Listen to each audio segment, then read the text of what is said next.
Bonjour à tous et à toutes, bienvenue à ce direct live de l'orientation. Nous sommes aujourd'hui à l'Université de Perpignan où nous allons vous parler de la licence AES, une formation pluridisciplinaire pour des carrières variées dans les secteurs économiques, juridiques, sociaux. Comment accéder à cette formation, contenu des études, débouchés professionnels. Au cours des minutes qui suivent, vous saurez si oui ou non cette formation est faite pour vous. Pour commencer, je vais vous présenter des invités à mes côtés. Vincent Lignon, vous êtes enseignant-chercheur en économie, responsable pédagogique de la licence AES à l'Université de Perpignan. Bonjour. Bonjour.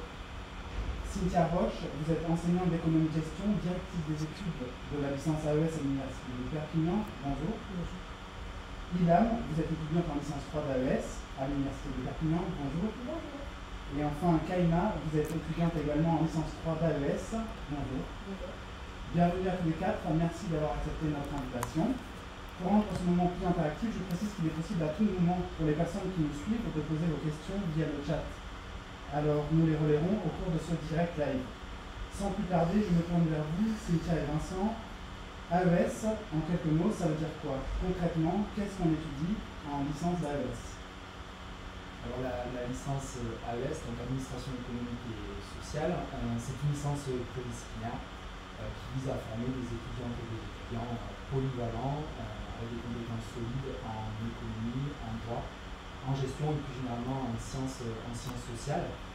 Et du coup, c'est une formation assez généraliste qui va trouver deux publics, des étudiants et des étudiantes qui vont chercher cette polyvalence, cette pluridisciplinarité, pour la valoriser plus tard sur le marché du travail, et d'autres étudiants et étudiants qui vont, à la sortie de bac, essayer d'assurer une petite transition douce, on va dire. Voilà, quand on a du temps, c'est pas forcément ce qu'on veut faire, on ne sait pas se spécialiser tout de suite, et c'est une licence qui permet de se découvrir pour se spécialiser plus tard dans une des trois disciplines que j'évoquais.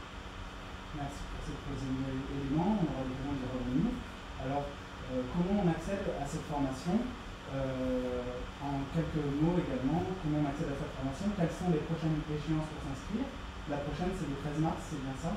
Tout à fait. Donc, les lycéens ont la possibilité de formuler des vœux sur la plateforme Parcoursup. Et ils ont jusqu'au 13 mars actuellement pour pouvoir formuler leurs vœux. Donc, tout lycéen va émettre des vœux sur cette plateforme. Et la licence AES est un choix possible pour eux qui veulent, par exemple, avoir ce parcours assez varié en termes de discipline. Et ensuite, on a ce parcours, toutes les modalités, des classements qui sont s'effectuent en fonction des notes qui ont été obtenues en première, en terminale, on reparlera à certains moments. Justement, la formation d'AES, elle est ouverte à tous les bacheliers, quel que soit le bac choisi. Tout à fait. Les lycéens ont la possibilité, quel que soit le bac qui a été choisi au lycée, de pouvoir postuler. Mais il faut être clair que les étudiants qui réussissent le mieux, ce sont les bacheliers qui sont issus de filière générale, après dans un second temps de technologique, et enfin en troisième temps le bac professionnel. Tout dépend bien sûr de la motivation, tout dépend des prérequis qui ont été acquis au lycée. Donc un bac pro qui est très motivé et qui va avoir une certaine aisance rédactionnelle peut le réussir, même si c'est des méthodologies qui sont plus facilement acquises à lycée général, en filière générale. Vous, Kaina et Ilham, par exemple, vous venez de quelle filière? Alors, moi, de ma part, je suis partie du organisé en Roche. Ça a été pour moi assez compliqué, entre guillemets, la licence 1. On a adapté un peu tout le retard que j'avais à récupérer. Mais avec le courage et beaucoup d'ambition, c'est ça que personnellement, pour ma part, j'ai réussi. C'est le troisième année que ça a été très difficile. Et moi, j'ai fait un bac général, spécialité histoire et SOS, donc c'est un parcours assez classique. Et j'ai choisi AES dans un premier temps parce que les matières économiques, c'est ce qui m'intéressait le plus. J'avais déjà vu ça au lycée, et c'est pour ça que j'ai voulu intégrer cette licence. Quelles sont les qualités nécessaires, les prérequis pour pouvoir réussir dans cette filière? Alors, il faut une certaine aisance rédactionnelle, il faut un esprit critique, il faut un intérêt aussi pour le monde socio-économique. C'est des qualités qu'on recherche pour intégrer cette filière. filière et pour réussir dans cette filière. Les ans social oral, je veux dire aussi. On va développer certes, mais il faut quand même le minimum des ans à l'écrit, un petit trajet pour l'écrit. Donc c'est le minimum pour l'écrit. Après, des compétences plus spécifiques comme des mathématiques ou la science économique sont un plus, mais ce n'est pas pour le temps obligatoire pour accéder avec Parcoursup à la licence. Il y a une sélection pour suivre la licence AES. Comment est-ce qu'elle se fait? Alors, concrètement, nous sommes une licence générale non sélective. C'est-à-dire qu'on ne dit pas nous, les étudiants. On a des capacités d'accueil, donc ça c'est le cas dans toutes les licences. On a une capacité d'accueil en première année de 150 places. Vis-à-vis de ces capacités d'accueil, il va y avoir un nombre de dossiers déposés, à peu près 1000 dossiers, 900 dossiers scolaires. Et donc du coup, maintenant, il y a plus de demandes que de places. En tout cas, ça c'est le premier jour sur Parcoursup, je vais revenir, parce qu'en réalité, les 900 qui candidatent à la licence AES sont candidatés ailleurs, il y a une chose de chaise musicale qui s'opère assez rapidement. Et concrètement, ce qui va compter, alors je pense qu'il faut distinguer du public sur la sélection, sur le classement, on va établir, donc des 1000 dossiers. On va avoir un public de néo-bacheliers, donc là on a des notes qui remontent automatiquement depuis le lycée. En fonction de ces notes, on va établir notamment une espèce de score qui va nous permettre de classer en fonction, par exemple, en français, en histoire, etc. Pour les bacheliers, on porte aussi une attention à la lettre de motivation, à la fiche admin, c'est-à-dire l'avis donné par le lycée. Et un autre public, c'est en réorientation, non de bachelier, ou en reprise d'études, pour lequel on n'a pas assez de notes, qui montent automatiquement, des qualifications significatives, des relais. Et là, on va se baser un peu plus sur les motivations à rejoindre la formation, qui peuvent être des motivations variées, ça peut être tout à fait une motivation de type je ne sais pas encore ce que je veux faire, je suis intéressé par l'économie, le droit, la gestion, donc je veux tenter cette filière. Donc à partir de ces éléments-là, on fait un classement. Donc à premier jour, sur Parcoursup, on va appeler les 550 années, ensuite on fait des visites suivantes, on va appeler les textes, etc. au fil du temps. Et pour savoir, pour vous, Kaina et Yvan, vous, qu'est-ce qui vous a donné envie de rejoindre cette formation? Alors moi, ce qui m'a donné envie de rejoindre cette formation, déjà sa pluridisciplinarité. On va dire que moi, je ne vais pas me spécialiser directement dans la maturité. Et c'est ce que je trouve dans la licence AES, c'est qu'on n'est pas spécialisé, on touche à tout. On est comme une vie. On a une capacité à s'adapter en sociologie, en économie, en droit. Et c'est vraiment ce que j'ai aimé. Vraiment, j'ai l'impression que c'est une fiche d'orientation. Et c'est vraiment je conseille vraiment de faire tout. Alors moi je reviens un petit peu Kaina, mais aussi parce que, comme j'ai dit tout à l'heure, c'était plus pour les matières économiques que je voulais intégrer la licence AES. Mais la pluridisciplinarité, c'est aussi pourquoi je voulais intégrer, parce que depuis que je sortais du bac, je n'avais pas une idée précise de ce que je voulais faire plus tard. Et c'est ce qui m'a permis aussi de voir quelle matière m'intéresser le plus, vers quoi je pouvais me rechercher plus tard. Nous allons maintenant nous intéresser à la manière dont fonctionnent les études d'AES. Alors, en quelques mots, quels sont les objectifs de cette licence? Donc, les objectifs de la licence, comme je disais, c'est une licence générale qui vise à fournir des compétences solides, comme je disais, en droit et en gestion, et qui vise... L'objectif de cette licence. Donc les objectifs de la licence, comme on disait, c'est une licence générale qui vise à fournir des compétences solides, comme je disais, en droit, économie, gestion, et qui vise une spécialisation progressive en cours de licence, avec un objectif majeur qui est la poursuite en master. Donc sur des masters qui vont être spécialisés dans les champs que j'évoquais, c'est-à-dire le droit, l'économie, la gestion, et de ce point de vue-là, on a des poursuites d'études extrêmement variées. C'est une licence générale, ça signifie que l'objectif, ce n'est pas forcément tout de suite l'insertion professionnelle. Alors, il y a une partie des étudiants assez limitée, on estime à 5-10%, qui arrêtent après la licence, notamment pour passer les concours administratifs, avec une spécialisation progressive pour s'orienter vers le master qui est souhaité et vers la discipline pour laquelle les étudiants auront eu plus d'appétence en fait, au fil de leur de leur parcours. Donc c'est une licence en 3 ans. Après, je ne sais pas si je dois fournir des éléments sur le fonctionnement des études. Donc on a en gros des cours magistraux. Donc là, ce sont des cours en amphi. Alors les cours en amphi, ils ont bien changé. On n'est plus sur une relation unilatérale. On est plutôt sur un échange avec des outils interactifs qu'on cherche à mettre en place, notamment à Perpignan, puisqu'on est une université à taille humaine avec peu d'étudiants, avec beaucoup, des encadrants qui sont là, qui sont présents, qui sont disponibles.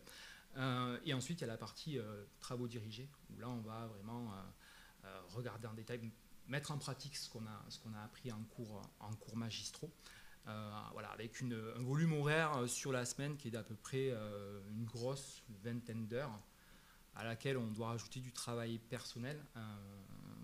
Moi, je l'estime à peu près entre 1 et 2 heures par jour pour pouvoir aborder sereinement en fait, les évaluations. Et voilà, il y a aussi un rythme d'évaluation assez soutenu, de 3 semaines. Toutes les 2-3 semaines, on a une évaluation à peu près. Et ces cours, ils ont lieu dans un amphi, en TD. Est-ce qu'il y a des stages obligatoires ? Oui, alors les cours en magistraux ont lieu dans des amphis. Et ensuite, les TD, comme ce sont des petits groupes, ce sont dans des petites salles, comme au lycée, avec maximum une quarantaine d'étudiants. Donc les lycéens, finalement, se retrouvent avec une ambiance de classe comme au lycée, du coup. Donc les étudiants sont finalement les anciens lycéens. Et on a, en termes de poursuite, donc on continue à faire les exercices pratiques, comme on disait, en classe, en TD. Et voilà. Et c'est des effectifs qui sont à taille humaine. Vous me disiez qu'il y a 150 étudiants pour la L1, c'est ça ? C'est ça, 150 étudiants en amphi sur les cours magistraux et une quarantaine d'étudiants par petits groupes en TD. La première année, vous avez mis en place un dispositif spécial pour accompagner les étudiants. Vous pouvez nous en parler ? Alors, il y a des modules de renforcement, en français notamment, qui ont été mis en place, ces modules, notamment pour les étudiants dont on a perçu quelques fragilités au moment où Parcoursup a fait parvenir les dossiers. Donc quand on a repéré ces dossiers, en général, les candidats reçoivent une acceptation en condition oui-si, c'est ce qu'on appelle les oui-si, c'est-à-dire qu'on vous accepte à condition que vous suiviez ces modules de renforcement. Donc il y a ces modules de renforcement qui sont obligatoires et qui permettent justement de rattraper les petites lacunes qu'on aurait pu avoir justement sur certains profils de candidats qui sont issus de Bac Pro et qui ont peut-être une moindre facilité en termes il y a également des tutorats qui sont organisés par des étudiantes ou des étudiants de la licence. Donc il y a des choses qui sont mises en place, il y a des dispositifs, il y a des permanences aussi, les enseignants sont disponibles aussi pour accompagner les étudiants et les aider dans leur parcours d'orientation. Et il y avait également votre question sur les stages également sont obligatoires dans la licence, et ce qui permet également aux étudiants de voir ce qui leur plaît, de transposer aussi toutes leurs connaissances théoriques mais en milieu pratique, dans le milieu professionnel, et ça leur permet d'affiner justement leur projet professionnel. C'est la grande chance aussi de l'université, c'est de prendre le temps d'affiner son projet professionnel et de pouvoir voir vers quoi j'ai envie d'aller, vers quel métier j'ai envie de m'orienter. Et justement, vous avez parlé un petit peu des difficultés des étudiants. Il y a quoi qu'ils rencontrent comme difficultés dans la licence ? Alors nous, de notre point de vue, alors il y a une difficulté déjà liée au fait qu'être étudiant, c'est un métier en fait qui s'apprend, avec un nouveau rythme de travail, une gestion du temps qui est différente vis-à-vis du lycée, une prise d'autonomie aussi vis-à-vis des enseignements qui sont fournis. Alors en tant qu'enseignant, on est là pour encadrer cette prise d'autonomie, mais c'est vrai qu'il y a un rythme qui change. Et il y a peut-être aussi une difficulté qui est là pour le coup spécifique à l'AES. Donc la force de l'AES, c'est la pluridisciplinarité. Mais du coup, on a des étudiants qui, dans la même journée, vont changer de casquette, en fait, vont être le matin des juristes, l'après-midi des économistes, et puis peut-être que le lendemain, ce sera de la gestion. Donc voilà. C'est la force de l'AES, maîtriser, c'est souvent ce qu'on dit, plusieurs langages, plusieurs codes, le code juridique, le langage économique, le langage de gestion, Mais c'est aussi une difficulté, je pense que voilà, les étudiants pourront en parler, de changer comme ça dans une même journée de discipline, de modalités d'apprentissage, etc. Oui, c'est vrai que personnellement, quand on passe du coq à l'âne, excusez-moi de dire comme ça, mais du coq à l'âne, ça peut être perturbant. Mais moi, personnellement, quand tu prends le pli, ça en devient limite pas amusant, mais tu es content vraiment de travailler toute ta culture. En fait. Moi, je trouve que ça permet de travailler toute une culture. En licence 1, oui, ça fait peur. Oui, ça peut faire peur. On les lancé comme ça dans le grand bain et on doit déjà s'adapter déjà à l'université en elle-même, mais en plus s'adapter à plein de matières. Ça peut être un peu plus compliqué, mais de la rigueur et de l'ambition, moi, je dirais. Avec le travail, on s'y habitue. Ça peut être compliqué, surtout quand on sort du lycée où on est très encadré, où on sait ce qu'on doit faire quand on rentre chez nous. Et là, à la fac, on se retrouve avec plusieurs matières. Ça peut être compliqué de commencer, mais quand on travaille, on relit régulièrement nos cours, on essaie de comprendre, on s'y habitue et c'est plus un problème, mais c'est un avantage. Oui, un travail personnel, faut pas se leurrer, mais avec un travail personnel, c'est possible, vraiment c'est possible. Est-ce que justement vous auriez des conseils à donner à de futurs étudiants de licence AES? Justement de s'organiser, de vraiment relire régulièrement nos cours dès le début. Il ne faut pas attendre la veille des partiels pour réviser parce que c'est pas possible. C'est un contrôle. C'est un contrôle continu. C'est un travail continu. C'est un travail continu à faire. Oui, voilà, je dirais une rigueur, une certaine rigueur à avoir et une organisation énormément. C'est ça. Oui. Parce que sinon on peut très très très vite se sentir submergé et là par contre c'est là comme ça qu'on se retrouve défaillant quoi. Donc, mais c'est faisable. Oui, tout à fait faisable. Oui. Ouais. Et vous êtes en 3e année. Oui. Vous dans cette formation, qu'est-ce qui vous plaît jusqu'à maintenant? Je laisse. Ok, moi comme je disais tout à l'heure, au début je suis rentrée dans la licence AES parce qu'il y avait des matières économiques et je ne savais pas qu'il y avait autant de matières juridiques que ça et paradoxalement, c'est ce qui m'a le plus plu, ces matières juridiques par rapport aux matières économiques. Donc je dirais que oui, le droit, c'est ce qui me plaît le plus. Alors moi, c'est le juridique, j'aime énormément le juridique, mais également l'économie. Je suis encore un peu indécise, mais je trouve que c'est, personnellement, si je devrais en choisir une, je dirais le juridique. Ouais. Et c'est la licence AES qui m'a vraiment fait aimer le juridique, avec nos cours qui sont très très intéressants. Voilà. En juridique, par exemple, vous avez des exemples sur ce que vous étudiez? Comme matière, on retrouve le droit du travail, le droit des sociétés. On a du droit public et aussi du droit privé. On nous fait les deux. Voilà, par contre, on n'a pas de droit pénal, on est vraiment sur du droit public, droit privé. Donc, droit des sociétés, droit du travail, droit des affaires. Droit des affaires. Voilà, c'est vraiment très intéressant. Après, bien évidemment, l'économie aussi est très bien.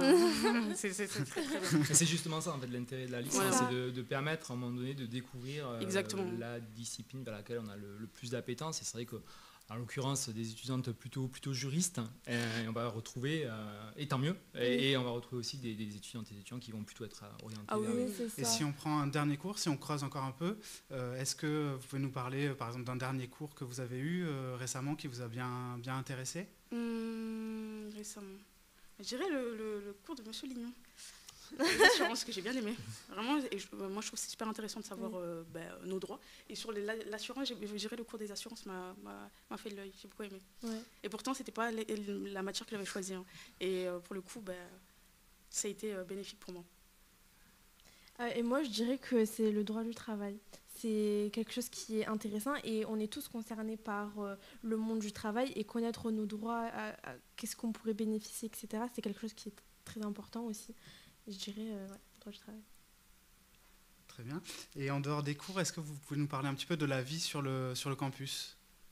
Alors, la vie du campus, je conseillerais même aux futurs étudiants d'aller directement sur leur page Instagram et leur poser des questions s'ils veulent un peu plus en parler avec eux.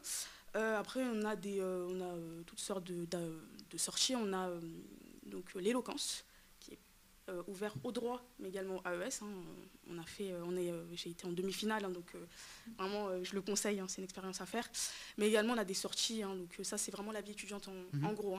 Donc ça regroupe Maï, mais en même temps, celle du Moulin à Vent. Donc on a des sorties à moindre coût, comme des sorties sportives, donc le ski, à 30 €. On a des randonnées, On a des passes culture qui nous permettent d'avoir des places de cinéma par exemple pas chères. On a le Crous aussi qui a un prix vraiment abordable. On a 1 euro pour les boursiers et 3,30 pour les non-boursiers.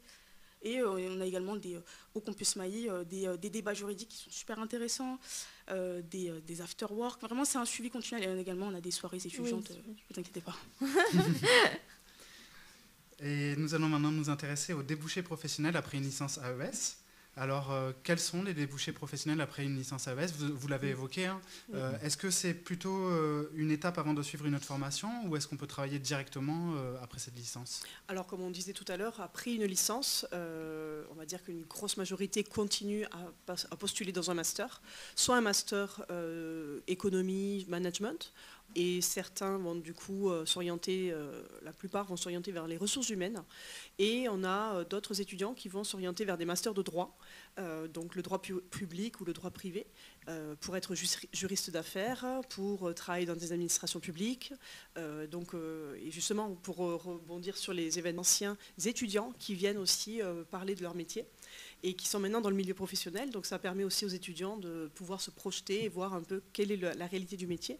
Donc les parcours sont souvent de ce genre-là, donc soit les masters éco, soit les masters de droit. Et c'est la richesse qui s'oriente vers des masters de droit, ont tout un bagage économique et gestion qui leur fait un plus par rapport à des juristes, et les étudiants qui vont s'orienter vers des masters de droit ou d'éco vont avoir aussi tout un bagage juridique derrière. Donc c'est une vraie force et une vraie richesse pour les étudiants.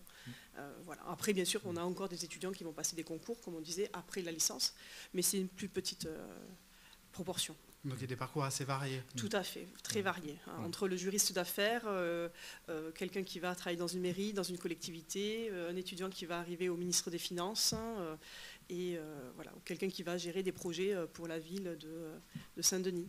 Voilà. Est-ce que vous faites des statistiques sur ce que deviennent vos anciens étudiants? Alors on essaie de faire des statistiques, c'est-à-dire de contacter a posteriori les étudiants pour en connaître un peu plus sur leur devenir. Alors la principale difficulté, c'est que la licence AES pour eux c'est assez loin, le master est passé par là et que finalement on a assez peu de réponses. Voilà. Néanmoins on met en place, on a un réseau d'alumni qu'on sollicite de plus en plus et qui nous permet de voir, donc pour aller dans le sens de ce que disait Cynthia, hein, qu'il y a des débouchés qui sont à l'image de la filière, hein, c'est-à-dire assez variés. On les a évoqués. Il y a aussi les métiers de la banque, l'assurance, la gestion en PME, puisque ça fait appel aussi à la transversalité dans les compétences, etc. Donc on a des retours de ce point de vue-là. Ce qui nous semble, hein, ce qui nous paraît, c'est qu'on a une bonne partie d'étudiants et de différentes promotions qui s'engagent plutôt dans le secteur des ressources humaines. Ce qui est assez logique, puisqu'un RH doit mobiliser des notions juridiques, des notions de gestion et être capable de faire un décryptage sur l'environnement économique. Voilà, donc mais après, c'est vrai que c'est un petit peu l'image de notre filière, c'est qu'on a des débouchés très très variés. On a beaucoup aussi d'étudiants qui sont dans la gestion de projet. On peut imaginer que c'est assez aussi révélateur de ce qu'apporte la licence AES, hein, d'être capable de comprendre le cadre juridique, l'environnement économique, etc. Donc voilà, des débouchés très variés, avec des retours, mais qui sont plutôt des retours des étudiants, des alumni qu'on mobilise dans le cadre de nos événements. Ça, c'est une manière de garder le contact avec les anciens étudiants aussi. Comment vous vous y prenez pour justement garder le contact avec les anciens Alors de ce point de vue-là, par mail. Alors voilà, est-ce qu'il y a des événements organisés peut-être? Oui, on a des rencontres avec des anciens. On organise des déjeuners alumni par exemple. Donc là récemment, on a eu un ancien étudiant qui est venu et qui maintenant est dans le conseil, dans l'entrepreneuriat. Donc il a expliqué tout son parcours et il est spécialisé notamment dans le domaine de l'économie sociale et solidaire, et qui est une spécialité aussi de la licence de Perpignan. Donc il a pu faire justement un retour auprès d'étudiants, et donc à la fois nous on les contacte, on contacte les anciens étudiants qui veulent bien présenter leur métier actuellement, et après il y a même des gens qui viennent spontanément, qui viennent nous recontacter aussi en nous disant voilà, au fait maintenant je suis directeur de tel service, sachez-le, et donc nous on explique après à nos étudiants, mais voilà, un étudiant qui était à votre place il y a quelques années et maintenant il est à ce poste-là. Ça permet de faire du réseau peut-être pour les nouvelles promos. Et notamment pour les stages, puisque les étudiants cherchent des stages et les entreprises cherchent des stagiaires. Donc ça tombe bien, on fait le lien aussi. Voilà. Et justement, vous avez dû faire des stages jusqu'à maintenant? Oui. Alors moi j'ai fait un stage, donc en premier c'était dans un lycée, pour voir le métier de professeur dans le secondaire. Ça m'a donné les réponses pour plus tard. Et je fais un stage maintenant donc pour les vacances la prochaine chez un avocat pour voir si j'aime ce métier parce qu'il m'intéresse énormément et ça va me permettre également encore de répondre à mes questions. En fait, les stages, ça permet vraiment de répondre aux questions, de le voir vraiment en fait et de voir si ça correspond vraiment avec notre personnalité, quoi. Voilà. Et oui, moi aussi j'ai effectué un stage chez un cabinet d'avocats également pour voir, vu que moi je suis intéressée par les matières juridiques, pour voir vraiment la pratique, comment ça se passe réellement. Et également ça a répondu aux questions que j'avais sur ce métier-là aussi. Et justement, comment vous voyez la suite après la licence? Alors moi, je sais que je suis quelqu'un de très changeante, mais pour l'instant on va rester sur du juridique. Pourquoi pas l'avocature, on ne sait jamais, hein, ou de la recherche, c'est vraiment deux métiers comme qui m'intéressent. Mais je vise haut, mais on verra bien. Hein. Parce que là, je suis déterminée, donc voilà quoi. Pareil que Kaina, moi j'aimerais bien viser un master en droit international par exemple. C'est ce que j'aimerais faire plus tard. Après, le métier précis, pas encore, mais dans ce domaine-là en tout cas. Est-ce que c'est représentatif dans la promo Non. Alors la promo, on a vraiment, la promo est géniale, hein, déjà j'en ai dire, notre promo est géniale. Et vraiment, on a toutes sortes de personnes. On a vraiment des futurs managers, on a des futurs juristes, on a peut-être même un notaire, hein, on ne sait jamais.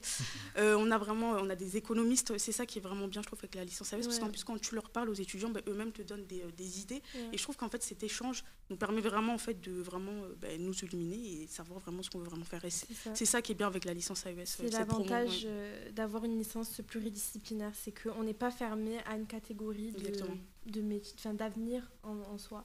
On est vraiment ouvert à plusieurs perspectives. Donc c'est vraiment l'avantage, quoi. Je passe maintenant à la partie recherche de votre travail, Vincent Lignon, puisque vous avez un aspect recherche dans votre travail. Est-ce que vous pouvez nous en parler ? Oui, alors juste pour rappeler, effectivement, une des caractéristiques de l'université, c'est qu'une bonne partie des enseignements sont assurés par des enseignants-chercheurs, donc qui ont cette double activité d'enseignement et de recherche, et donc avec un objectif qui est de diffuser auprès des étudiantes et des étudiants des résultats récents issus de nos domaines de spécialité. Alors pour mes collègues juristes, ça a consisté par exemple à relayer une analyse critique sur les évolutions très récentes de la jurisprudence, etc. Moi, me concernant, alors, je travaille sur... j'ai plein de champs de recherche, mais globalement, il se situe au croisement de l'économie de l'éducation, de l'économie du travail, de la démographie. Alors, il y a un sujet qui m'a pas mal occupé, qui est l'homogamie éducative. Donc, qu'est-ce que c'est l'homogamie éducative ? Qu'est-ce que c'est C'est l'idée qu'en fait, quand vous avez un niveau de diplôme donné, il y a de fortes chances que votre conjointe ait un niveau de diplôme assez proche. En fait, le coup de foudre n'est pas aléatoire. Et il est socialement déterminé, notamment par le diplôme. Donc, il y a une proximité éducative entre conjoints assez proches. Les conjoints se ressemblent, en fait. C'est un peu l'idée que qui se ressemblent s'assemblent, et ça a des conséquences d'un point de vue économique. Donc c'est un sujet qui a été étudié surtout par la sociologie, et moi en tant qu'économiste, ce que j'essaie de regarder, c'est si les individus les plus diplômés ont tendance à se mettre en couple entre eux, du point de vue des inégalités sur le marché du travail, du point de vue des inégalités de revenus, ça va avoir un impact. Alors ça c'est une première partie de mes recherches. Il y a une autre partie qui s'intéresse justement à la transition vers l'âge adulte, c'est-à-dire l'ensemble des processus qui vont marquer le franchissement de cette étape, l'âge adulte, notamment la décohabitation parentale, la mise en couple, le fait d'avoir des enfants, le fait de s'insérer sur le marché du travail. Et ce que j'essaie de regarder, c'est notamment comment le système des prestations sociales accompagne en fait cette transition et quelques éléments de cet ordre-là. Voilà. Pour la première partie de vos recherches, oui. Comment vous faites pour vous appuyer sur des données Il y a Oui. des données accessibles? Oui, ça marche? alors effectivement, il y a des données d'enquête qui sont fournies par l'INSEE. Alors moi, j'utilise principalement l'enquête emploi. Donc c'est une enquête qui intègre plusieurs milliers d'individus, en gros entre 150 et 200 000 à peu près, et donc des individus qui sont représentatifs de la population. Et c'est à partir de ces enquêtes-là, dans lesquelles on a beaucoup d'informations disponibles sur les revenus, sur le niveau de diplôme, à un niveau très fin, que du coup je peux faire mes analyses, regarder, me poser notamment cette question, si l'amour était vraiment aléatoire, que se passerait-il du point de vue des inégalités? Est-ce qu'il y en aurait moins, est-ce qu'il y en aurait plus? Voilà. Merci. On a la place pour un mot de conclusion par rapport à la licence d'AES. Est-ce que, Cynthia, vous pouvez nous dire un mot de conclusion sur cette licence? Est-ce qu'il y a des événements portes ouvertes, par exemple? Tout à fait, il y a des événements qui sont organisés. Alors, il y a déjà un gros travail qu'il faut souligner auprès des lycées. C'est-à-dire que les lycées organisent les venues aussi des enseignants des universités. Et je pense que le conseil qu'on peut donner aussi aux lycéens et candidats futurs étudiants, c'est vraiment d'aller voir ces présentations des différentes filières, de venir aussi aux journées portes ouvertes qui ont lieu dans les universités, de venir aux forums post-bac également qui ont lieu dans des endroits où on a toutes les formations.